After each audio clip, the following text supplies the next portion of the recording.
तो एक बार फिर से हॉर्मूज में टेंशन बढ़ती चली जा रही है। नमस्कार, मैं हूं नीलू। ताजा अपडेट्स के साथ आपके साथ इस वक्त मौजूद हूं। तो कतर से भारत आ रहे एक जहाज पर हॉर्मूज स्ट्रेट में हमला हुआ है। जी हां, इस जहाज पर ड्रोन से हमला किया गया है। हमले का शिकार हुए जहाज पर 29 क्रू सदस्य बताया जा रहा है कि तैनात थे, जिनमें 4 भारतीय नागरिक हैं। हमले में किसी के हताहत होने या फिर पर्यावरण को नुकसान पहुंचाने की जानकारी नहीं मिली है। जानकारी के मुताबिक सभी क्रू सदस्य पूरी तरह से सुरक्षित हैं।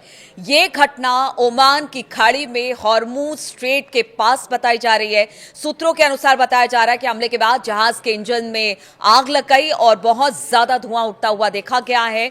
यह जहाज कतर के रास लफान से भारत के दाहेज यानी गुजरात आ रहा था। इस जहाज का नाम LNGC अल रकायत है, जिसे हमले में काफी नुकसान पहुंचा है। हमले के बाद यह स्पष्ट नहीं है कि जहाज आगे का सफर करेगा या नहीं करेगा। इसमें कोई रुकावट आई है, कोई ताजा अपडेट इसे लेकर नहीं है। जैसे आएगा वो आपके सामने जरूर बताऊंगी।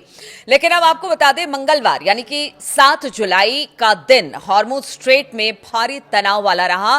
भारत आ रहे जहाज के अलावा भी कई टैंकरों पर हमले किए गए हैं। ब्रिटिश सेना ने मंगलवार को हॉर्मूज स्ट्रेट से गुजर रहे 3 जहाजों पर हमलों की पुष्टि कर दी है।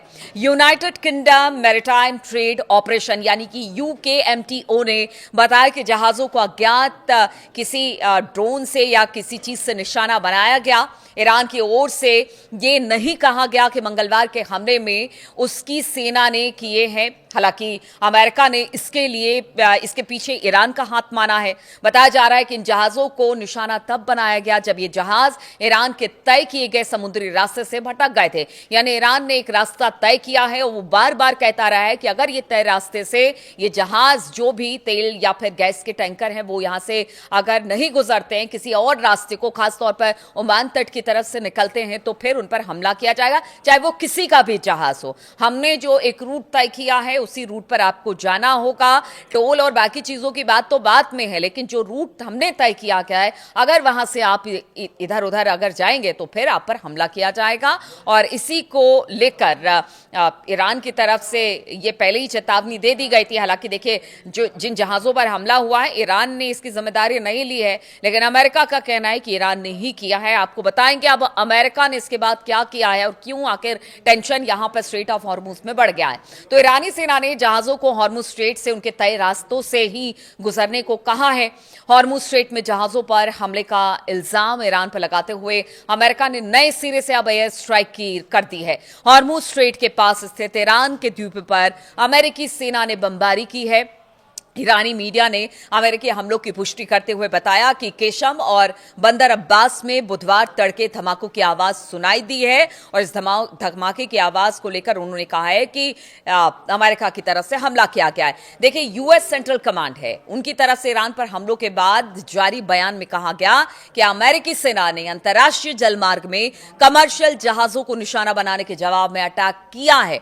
यानी कि यह माना गया है कि अमेरिका की तरफ से ईरान पर हमला किया गया है और ये बुधवार यानी कि आज सुबह सुबह की घटना बताई जा रही है। ईरान के एयर डिफेंस सिस्टम, तटीय निगरानी सिस्टम, जमीन से हवा में मार करने वाली मिसाइलों और ड्रोन लॉन्च साइट्स पर हमले किए गए हैं। यानी कई जगहों को निशाना बनाया गया अमेरिका की तरफ से। यानी टेंशन एक बार फिर से अपने पूरे चरम पर है। अब कहा जा रहा है कि क्या इस बार की जो लड़ाई होगी वो हॉर्मूज स्ट्रेट और उसके इर्द गिर्द ही होगी, क्योंकि जिस तरह से टेंशन बढ़ रही है उसको लेकर यही कहा जा रहा है कि हो सकता है कि ये छोटी छोटी लड़ाइयां एक बार फिर से कोई बड़ा रूप ना ले ले। अमेरिका ने ईरान का जो तेल बेचने की मंजूरी देने वाला था वो अब लाइसेंस भी रद्द कर दिया है। यानी पहले जिस तरह से जो 14 सूत्रीय मंजूरी शांति प्रस्ताव में रखी गई थी उसमें कहा गया था ईरान तेल बेच सकता है, लेकिन अब बताया जा रहा है कि जो अमेरिका ने ईरानी तेल बेचने की मंजूरी जो वो देने वाला था उसके लाइसेंस को भी उसने इन सब अटैक के बाद रद्द कर दिया है। जो अमेरिका और ईरान के बीच लड़ाई खत्म करने के लिए अंतरिम समझौते के तौर पर जिसको हिस्सा माना गया था। ईरानी विदेश मंत्रालय ने हमलों और लाइसेंस कैंसिल होने पर कहा कि ये अंतरिम डील का उल्लंघन है और इसके गंभीर नतीजे भुगतने पड़ेंगे अमेरिका को। तो देखिए कहां से चीजें शुरू हुई थी, हॉर्मूज से चीजें शुरू होकर ईरान के तेल पर और अब ईरान की तरफ से चेतावनी कि अगर हमारे तेलों को बेचने के लाइसेंस को अमेरिका रद्द करता है तो फिर इसके गंभीर परिणाम होंगे।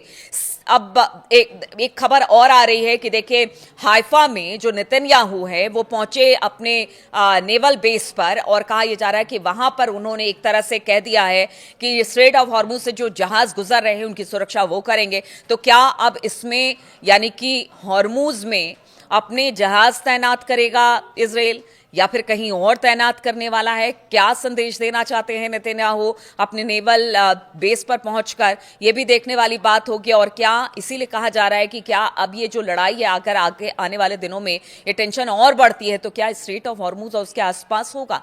तो ये भी एक बड़ी खबर है, इसके बारे में और अपडेट्स आएंगे, वैसे ही आपको बताऊंगी। एक और खबर आ रही है, बड़ी खबर है जो सीरिया से आ रही है, जहां पर फ्रांस के राष्ट्रपति इमैनुअल मैक्रोन की यात्रा के दौरान राजधानी दमिश्क में जोरदार धमाका हुआ है और बताया जा रहा है कि मैक्रोन के होटल के पास ही यह धमाका हुआ। सुरक्षा सूत्रों का कहना है कि फ्रांस के राष्ट्रपति को विस्फोट की आवाजें नहीं सुनाई दी। फ्रांसीसी राष्ट्रपति ने सीरिया के राष्ट्रपति अहमद अल शारा के साथ मुलाकात की। बशर अल असद सरकार के जाने के बाद सीरिया में राजनीतिक अस्थिरता आ रही थी, लेकिन इस धमाके से वहां की जो सुरक्षा उपाय हैं उन पर बड़े सवाल खड़े हो गए हैं। सीरिया के गृह मंत्रालय ने कहा कि इस विस्फोट में कम से कम 18 लोग घायल हुए हैं। रिपोर्ट के मुताबिक फ्रांसीसी राष्ट्रपति किसी यूरोपीय देश के पहले राष्ट्राध्यक्ष हैं जो कि सीरिया की यात्रा पर पहुंचे थे। साल 2024 में अल शारा ने असद को हटाकर सत्ता की कमान संभाली। विस्फोट की आवाज को आसपास के इलाकों में भी सुना गया और धुएं को निकलते हुए देखा गया। इस विस्फोट के बाद सड़कों को बंद कर दिया गया और सुरक्षा के कड़े इंतजाम कर दिए गए हैं। रॉयटर्स की रिपोर्ट के मुताबिक फ्रांसीसी राष्ट्रपति के सुरक्षा कर्मियों को यह आवाज सुनाई दी है। प्रत्यक्षदर्शियों का कहना है कि सड़कों पर खून के छींटे देखे गए। विस्फोट के बाद एक गाड़ी में आग लग गई। अभी तक किसी भी गुट ने इस हमले की जिम्मेदारी नहीं ली है। सीरियाई मीडिया के मुताबिक यह धमाका 4 सीजन होटल के पास हुआ जहां पर इमैनुअल मैक्रोन ठहरे हुए थे। सीरिया के गृह मंत्रालय ने कहा कि कम से कम 18 लोग इसमें घायल हुए हैं, जिसमें 4 पुलिसकर्मी हैं। साना न्यूज एजेंसी के अनुसार ये जानकारी दी गई है। एक सुरक्षा अधिकारी ने अल जजीरा से कहा कि धमाका जिस इलाके में हुआ वो नागरिकों से भरा हुआ था। उन्होंने इसे आपराधिक कार्रवाई करार दिया है। उन्होंने बताया कि यह धमाका पर्यटन मंत्रालय के पास हुआ है। यहीं पर इमैनुअल मैक्रोन 4 सीजन होटल में रुके हुए थे। मैक्रोन के ऑफिस ने कहा कि इस धमाके से यात्रा पर कोई असर नहीं पड़ा है और ये सामान्य तरीके से चल रही है। जो मैक्रोन की यात्रा है, यानी कि उनकी यात्रा से ये काफी हद तक हो रहा था कि शायद सीरिया में स्थिरता आए, लेकिन जिस तरह के धमाके हुए वो जांच का विषय है। तो आप सोचिए कि मिडिल ईस्ट में किस तरह के हालात हैं। एक तरफ तो डील, शांति वार्ता और पीस समझौते को लेकर बातचीत चल रही है, दूसरी तरफ ईरान टारगेट कर रहा है उन जहाजों को जिसमें उसने कहा था कि तय रूट से अगर जहाज निकलते हैं, चाहे वो किसी देश के भी हों, उनको निशाना नहीं बनाया जाएगा, टारगेट नहीं बनाया जाएगा। वो आराम से यहां से जा सकते हैं। लेकिन अगर वो अपनी मनमानी करेंगे तो फिर एक तरह से कहा जाए कि हमला किसी भी देश का जहाज हो उस पर किया जाएगा, और वो हमला ईरान ने किया। और इसके बाद आज सुबह सुबह बड़ी खबर आई कि अमेरिका ने ईरान के कई ठिकानों पर हमले किए हैं। अब धीरे धीरे ये हमले बढ़ रहे हैं, टेंशन बढ़ रहा है। ऐसे में नेतन्याहू भी इसमें कूद पड़े हैं। अब देखना होगा कि आगे की स्थिति क्या रहती है। इस तमाम जानकारी के साथ, तमाम अपडेट्स के साथ आपके साथ जुड़ती रहूंगी। फिलहाल बहुत बहुत शुक्रिया मेरे साथ इस वीडियो में शामिल होने के लिए। अपना कमेंट्स जरूर करते रहिए, बताइए कि कैसा लगा, आप इस खबर को लेकर क्या सोचते हैं। आपके कमेंट्स का इंतजार रहेगा।